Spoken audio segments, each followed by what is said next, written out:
ਮੋਢੇ ਤੇ ਛਾਲ ਹੋਵੇ, ਮੋਢੇ ਤੇ ਛਾਲ ਹੋਵੇ, ਗੱਡੀ ਤੇ ਮੈਂ ਹੋਵਾਂ ਤੇ ਸ਼ਹਿਰ ਸ਼ਾਹ जमाल होवे। जी हाँ, तुसां ॾिठे पियो सो ये शाह जमाल मैं इंटर थी चुका। ये मैं वेंदा पिया खानगढ़ कने शाह जमाल, अगो खानगढ़ चौक ही आवे सी ते लाल दीवारां ॾिसां पिन। ये मेरा सकून, मेरी जान ते मेरी पहचान, मेरा प्यारा हाई स्कूल जित्थों कने मैं मैट्रिक कीती है ते 2 साल मैं पीटी साहब कने टिका के खल्ले खाधन। ये सारी पहचान है। इत्थां सा 2 साल लैन जिंदगी दे और बहुत अच्छे ताल्लुक बने उस्ताद नाल, स्टूडेंट नाल ते बड़ी चस आ गई।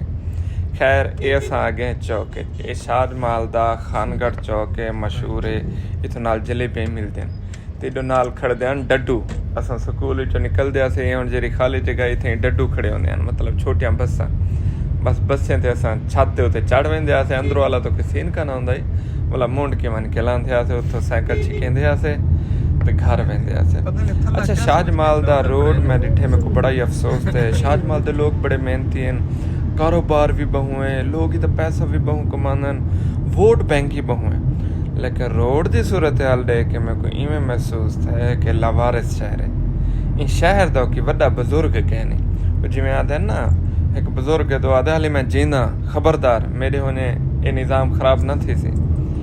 ते शहर दा कोई बुजुर्ग हो गया ते शहर ही सोहना हो गया। हुणे सोहना है लेकिन 4 चंद लग वने ना ते इंजीनियर जेरे नक्शे बढ़ा के ये जेरी रोड बढ़ा के रोड कने उच्ची ये साइड वाली दीवार बढ़ा रखी है ना, वो चंगे भले उच्ची, पता नहीं क्या है। तो खैर ये अगो आ गया सी इसको क्या सरे मुल्ला वाला चौक। अगर मैं कितनी गलती करे था तो मैं को दस देसो जेरे शाह जमाल देखण वाला। ये है मुल्ला वाला चौक। मुल्ला वाला चौक ने मैं मुड़िया जतोई वाली साइड तो, क्योंकि मेरा इधर ही सफ़र है, अगो दावत है तो मैं वेंदा पे जो ही मैं ही रोड ते चढ़िया। ओए होए होए, मैं तो परेशान थी गया। मैं तो चलो ठीक हाँ, मेरे कने जेरी गाड़ी है, कार है, वही बड़ी सुथरी है, जंप नहीं लगन दी ना। तो रोड को देख के तो बंदा गुर्दे का मरीज थी वने। जंप जेरे आंदन ठा फा इतना मेरे गुर्दे फेल नहीं थे, गाड़ी दे गुर्दे जरूर फेल थे। उस मेरे को के फिल्टर चेंज कराना पै गया। यहाँ शौकीन माशाल्लाह कबूतर लड़ी वेंदे ते बड़कदी धुप धूड़ा मारी वेंदे। खैर इसी सारा मेन रोड है शाह जमाल जतोई वाला। तुसें दी हालत ही देखो, मैं तो लाहौर दे लेकिन गलियां खूबसूरत होने सोहने होने, लेकिन रोड माशाल्लाह सेवरेज सिस्टम ही रोड दे उत्ते बढ़िया खड़े। रोड ही नाल रोड तक है नहीं, खैर चारा आखो चा, क्योंकि ना इंदे उत्ते पत्थर है, ना लुक है, ना कशा है, चारा दा चारा ही है। लेकिन असां इत्थों गए हैं पे बस खड्डे फुगेंदे गए हैं। मेरे अजन अलावण की स्पीड ही ज़्यादा है, गाड़ी की स्पीड इंदे कने घट है, क्योंकि रोड के उत्ते बला जेडे खड्डे हैं, मतलब खड्डियां को छोड़ो पानी नाल खड़ा है। मतलब ये जहाँ रोड होवे अगो ये जहाँ ट्राले चलन, मेरी समझ कने बाहर हुए वह ट्राले वाला। असां बहादुर कौम है, ये देखो ट्राले दे अगो पिछो मोटरसाइकिल, सज्जे खब्बे अगो पिछो। असां जांबाज कौम है, ना असां डरते हैं ना झुकते हैं। भावें खड्डे हो सन असां वेसो स्पीड नाल, जरा कुछ ठाका फाका थी सी तो मौके दे उत्ते डिठा पिया वेसी। ये शाह जमाल कने मुल्ला वाले चौक कने अगो आओ तो नहर आ वेंदी है। नहर दे वाले चौक को क्या आदन इंदा मेरे को पता क्या नहीं, लेकिन इतना नहर आ वेंदी है। नाल जेरे रत्ते तंबू लगे खड़े न लाल, ये रेड़ियां हैं या ये चाखो ठी हैं, सब्जी वाले दे, फ्रूटे वाले दे।